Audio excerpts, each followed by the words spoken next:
Olá, caros pós-graduandos. Bem-vindo a mais uma disciplina do seu curso. Quer você goste da ideia ou não, saber negociar bem é uma questão de sobrevivência. Você tem de negociar o tempo todo, da decisão de aumentar a família, a uma promoção, passando pelo preço do carro que deseja ter na garagem. Só no trabalho, pelo menos 5 de 10 ações diárias envolvem negociação com clientes, chefes ou colegas. O dado é de uma pesquisa feita com profissionais de diversos países pela Escola de Negociação da Universidade de Harvard, nos Estados Unidos. Estes são apenas alguns exemplos de aplicações da negociação, seja no seu cotidiano ou no universo profissional. Para que você possa compreender processos e práticas de negociação e depois utilizá-lo em seu ambiente profissional, iremos abordar neste vídeo os seguintes assuntos: introdução à negociação, a matriz de negociações complexas, os 10 elementos da negociação, negociação internacional. Vamos ver com mais detalhe cada um desses assuntos?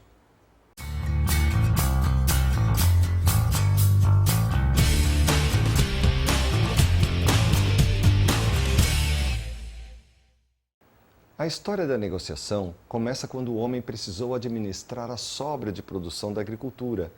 Assim começou o sistema de trocas, que se caracterizou como escambo. Depois, algumas mercadorias passaram a ser mais aceitas que outras e assumiram a função de moeda. O gado, o sal, daí derivou-se a palavra pecúlio, que é igual a dinheiro. Quando o homem descobriu o metal, foram fabricadas as moedas de ouro. Na Idade Média, as pessoas deixavam seus valores guardados com ouríveis. Posteriormente, surgiu a moeda de papel como garantias. Na era industrial, vemos os excedentes de produção se multiplicar. Então surgiu a figura do vendedor, com a missão de vender, não trocar o máximo que puderem. Nos dias de hoje, precisamos transformar bons vendedores em bons negociadores. O que diferencia um vendedor de um negociador? Veremos de forma prática na sua tela. Acompanhe.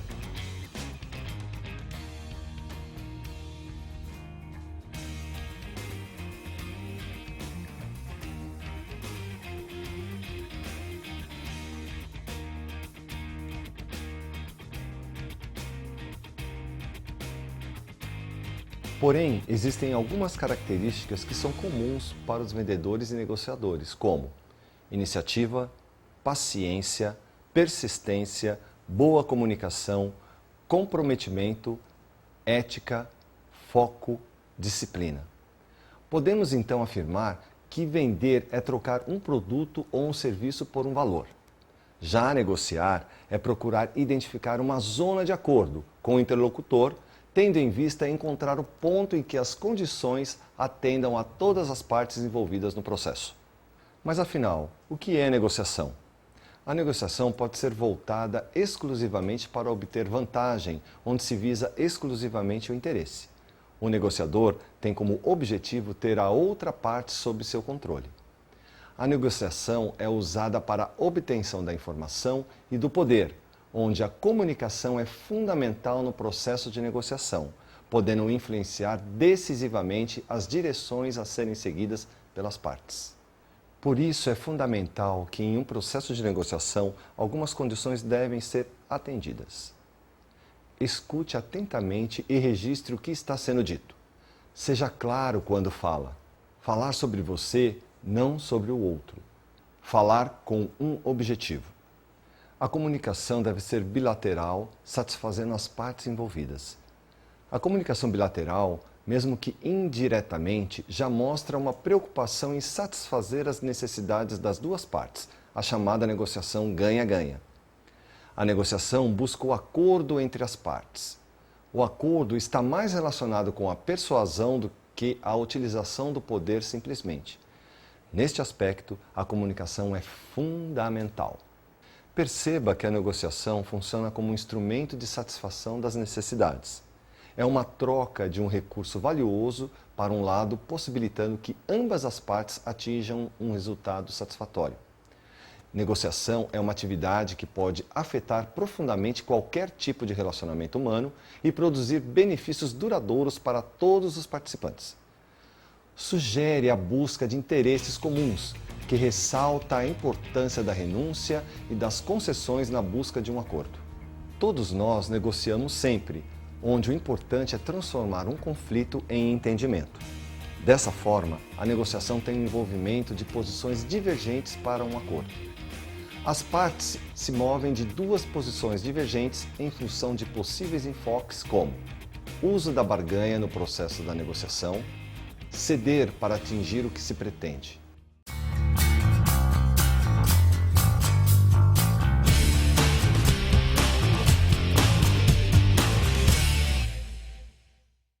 Em uma negociação, as partes envolvidas devem sempre buscar o ganho mútuo, ou seja, a situação que usualmente são chamadas de ganha-ganha. Esta ação reforça o relacionamento entre as partes no processo de negociação, garantindo que o processo seja eficiente. É a negociação baseada na ação cooperativa. Os negociadores que têm esta visão agem como se fossem solucionadores de problemas e têm como base a efetividade de um acordo. Mantenham o relacionamento em nível construtivo, apesar das divergências e conflitos de interesses. Sendo assim, a negociação baseada na ação cooperativa é igual ganha-ganha. A negociação baseada na ação competitiva é igual ganha-perde. O foco no interesse é melhor para uma negociação, pois interesses são objetivos que se desejam alcançar em sua negociação e oferecem maior flexibilidade para se alcançar acordos. Existem mais de um caminho para se alcançar os interesses. Na abordagem dos ganhos mútuos, vamos utilizar 4 etapas no processo de negociação. Preparação, o que se faz antes de iniciar um processo de negociação. Criação de valor, o que se faz nos estágios iniciais da negociação. Distribuição de valor, o que se faz para alcançar um acordo. Implementação e avaliação, o que se faz para implementar efetivamente um acordo e avaliá-lo. A fase de preparação deixa claras as atribuições e define o plano de negócios, identificando seus interesses, entendendo quais são os interesses das partes e preparando sugestões alternativas de ganhos mútuos. A criação de valor explora os interesses de ambos os lados, suspende a crítica, cria sem compromisso para gerar alternativas que façam o bolo aumentar. Nesta etapa, use a neutralidade para melhorar a situação. Na distribuição de valor, o negociador deve se comportar de maneira que crie confiança nos acordos.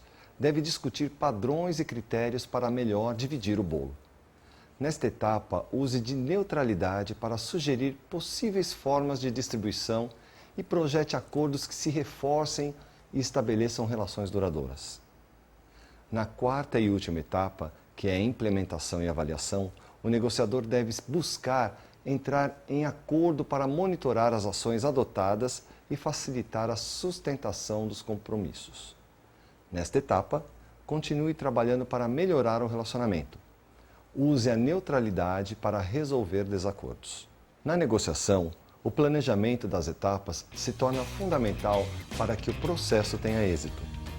Para isto acontecer, com o menor desgaste possível, entender o negócio do interlocutor, saber até onde pode chegar suas condições, estar preparado para as resistências é essencial e as etapas demonstradas são eficientes para se ter negociações com êxito.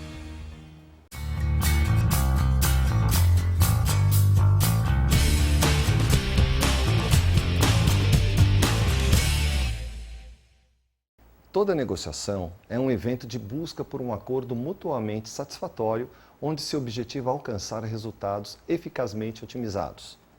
Quando você entra em uma negociação, certamente tem um determinado escopo pelo qual lutará com toda a sua preparação, habilidade, talento e experiência. Ao final do evento, este objetivo deve ser avaliado para que você possa conferir o grau do seu alcance em relação ao que se propôs no início. Normalmente, o resultado desta avaliação deverá apontar para, no mínimo, o alcance do previamente estabelecido. Os 10 elementos estão contidos nas etapas de negociação, conforme mostra o quadro em sua tela. Temos então como suporte para as 4 etapas de negociação, preparação, criação de valor, distribuição de valor, implementação e avaliação, os seguintes elementos: o contexto, interesses, opções, alternativas, comunicação, relacionamento, concessões ou compromisso, conformidade, legitimidade, padrões e tempo. Vamos analisá-los individualmente. O contexto busca estabelecer o equilíbrio na negociação, mesmo que a concretização do negócio não seja o que foi estabelecido em primeira instância. Isso se consegue através da análise de dados e identificar opções, criação das ações que irão compor a negociação. Os interesses buscam responder às seguintes questões: o que é importante para mim, para a outra parte e para os outros? Qual seria a minha postura se estivesse do outro lado da mesa? Existem outras partes interessadas nessa negociação? O que se busca de resultado nessa negociação? Nesta escala de interesses, quais preocupam, quais agregam ao negócio, quais são diferentes e quais são contraditórios? Em opções, o negociador deve indicar alternativas que atendam os interesses. A proposta é elaborar possíveis opções que levem em consideração todos os interesses e maximizar os ganhos conjuntos. As alternativas são ações que podem ser realizadas por uma das partes independente dos interesses das outras partes. Negociadores mais habilidosos devem sempre entrar em um processo de negociação com um mapeamento completo sobre a sua melhor alternativa caso o acordo não ocorra. No importante elemento comunicação, devemos levar em consideração que o negociador é essencialmente um ator e, como tal, deve ser alguém com capacidade de comunicação, o que implica saber escutar, transmitir confiança e induzir credibilidade. Deve ser determinado na argumentação, flexível e conhecer a estrutura, as expectativas da outra parte, entrando para a negociação com uma expectativa elevada. O relacionamento obedece a um padrão geral de como as partes se relacionam, dentro e fora da negociação. É fundamental um levantamento sobre o histórico dos relacionamentos entre as partes e a precaução em conservação de um bom relacionamento durante todo o processo. No elemento concessões e compromissos, devemos considerar que bons negociadores não devem estabelecer compromissos sem saber o que significa concluído. Eles devem antever que todas as partes sabem sobre o que vai ser tratado para, com isso, auxiliar e determinar as ações necessárias para chegar a um acordo. A conformidade está voltada à base legal necessária à viabilização de um acordo. Faz referência à legitimidade dos contratos relativos à implementação dos acordos. Está vinculada também às leis e à estabilidade dos órgãos reguladores, responsáveis por legislar sobre o assunto e estabelecer um fórum de discussões. A legitimidade, padrões, está relacionada à percepção de quanto é justo um acordo para as partes envolvidas. A impressão do senso do que é justo, impresso na negociação, é que irá legitimar os acordos de negociação para as partes envolvidas. O tempo em negociações é utilizado como uma variável estratégica e é de extrema importância no processo de negociação. Sua variabilidade depende de diversos fatores que podem ser culturais ou estratégicos. A variante tempo pode agilizar o processo ou retardá-lo quando manipulado pelas partes. Utilize sempre esses componentes na elaboração de suas propostas. Lembre-se que quanto mais preparado estiver para uma rodada de negócios, maior as chances de efetivar acordos dentro de suas expectativas.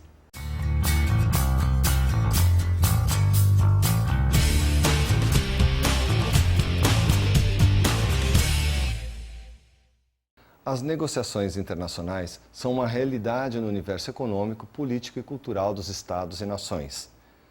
Seja qual for a atividade política ou econômica, milhares de executivos são responsáveis por processos de negociações de exploração de mercados externos, negociações de grandes projetos, transações financeiras com o exterior, entre outras.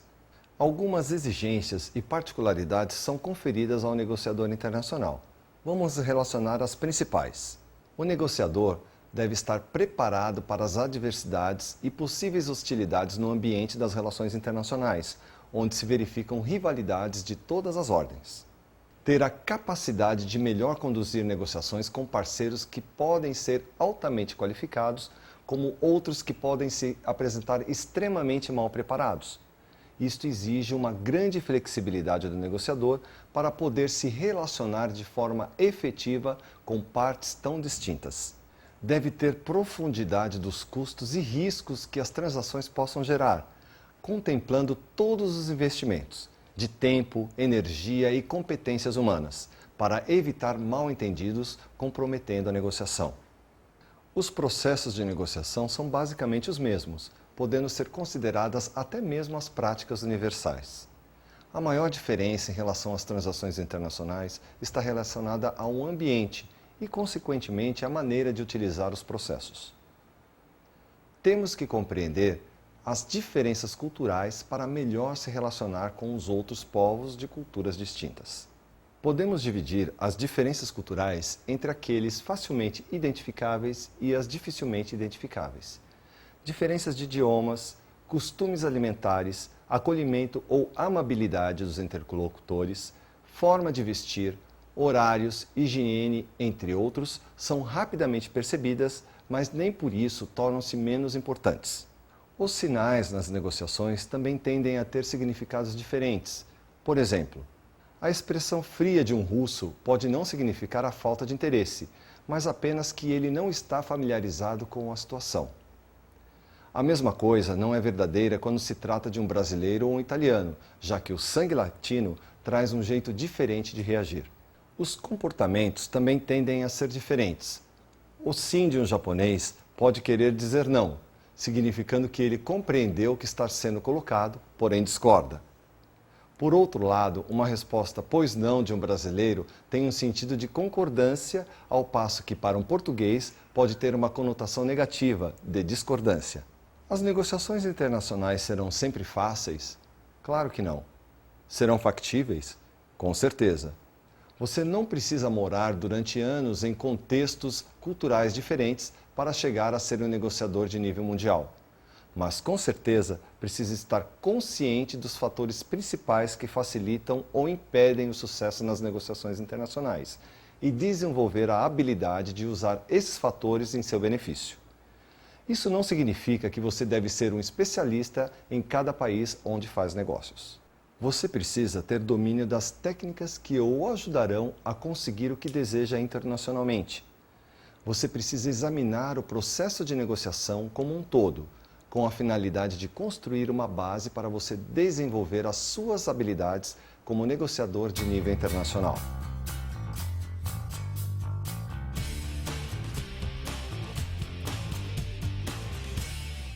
Eu costumo dizer que o negociador ele tem dois status, né? Ele, primeiro, antes da era digital, ele se comportava de uma maneira e depois da era digital, que juntamente com a globalização fez com que o mundo virasse algo plano, sem muitas fronteiras geopolíticas,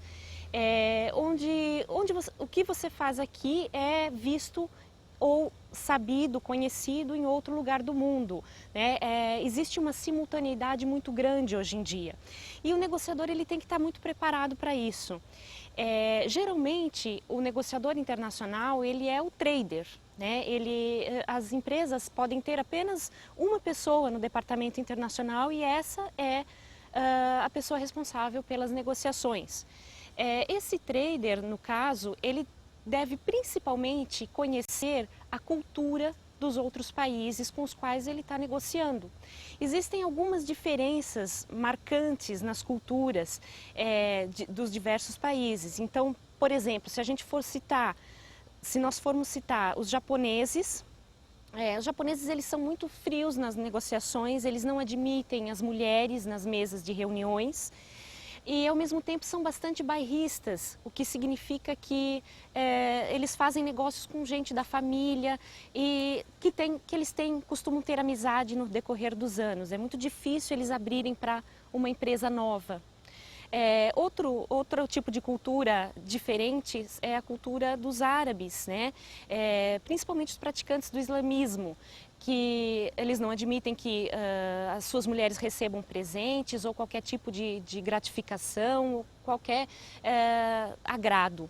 Já o povo chinês não admite que em uma mesa de negociação ou uma mesa de reuniões o diretor fale um pouquinho mais rispidamente com o subalterno. Isso é uma grande ofensa. Os russos, por exemplo, necessitam que haja uma mesa de negociações necessariamente em um jantar de negócios. E a pessoa com a qual se está fazendo negócio deve necessariamente também beber um gole de bebida alcoólica. Sem essa ação, não há negociação. Então, a gente pode perceber como a cultura é diversa, né? Os comportamentos. Esses são alguns exemplos só que eu poderia citar nesse momento. Outro ponto importante a ser observado por um negociador internacional é que ele deve saber e conhecer sobre os costumes dos consumidores locais, do local onde ele vai fazer a negociação.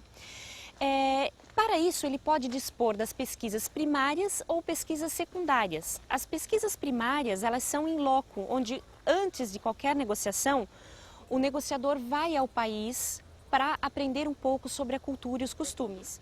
Já a pesquisa secundária, o negociador ele pode consultar em sites governamentais ou documentos do próprio país. É como se nós consultássemos fontes do IBGE para pegar informações sobre o Brasil. Esse tipo de documentação e esse tipo de censo existem em outros países também. É necessário que o negociador conheça exatamente a aceitação do produto que ele pretende negociar. Então, ele não pode negociar peças de roupas íntimas, por exemplo, para países árabes. E uma historinha que eu sempre gosto de falar é sobre a mistura de bolos prontos que os Estados Unidos tentou exportar para o Reino Unido. O Reino Unido tem um certo hábito de fazer bolos confeitados, as donas de casa fazem em casa com a mistura dos ovos, leite, farinha e depois colocam todo aquele confeito sobre o bolo, né? Mas os Estados Unidos, não sacando esse tipo de comportamento cultural, resolveu exportar uma grande quantidade de mistura de bolo, onde as cozinheiras só tinham que colocar água e um ovo. E isso perdia completamente o glamour da situação de construir um bolo. Então, é responsabilidade e dever do negociador internacional conhecer essas características tão peculiares de cada povo para poder evitar, assim, os grandes erros.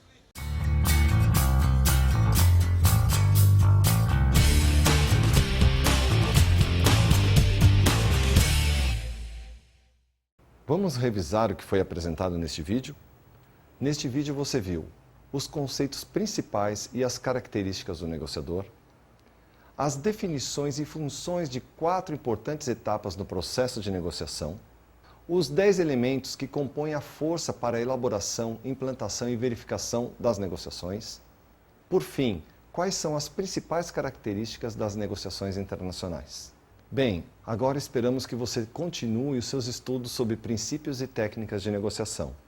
Desejo que tenha um ótimo aproveitamento dos conteúdos desta disciplina. Muito obrigado pela atenção e bons estudos.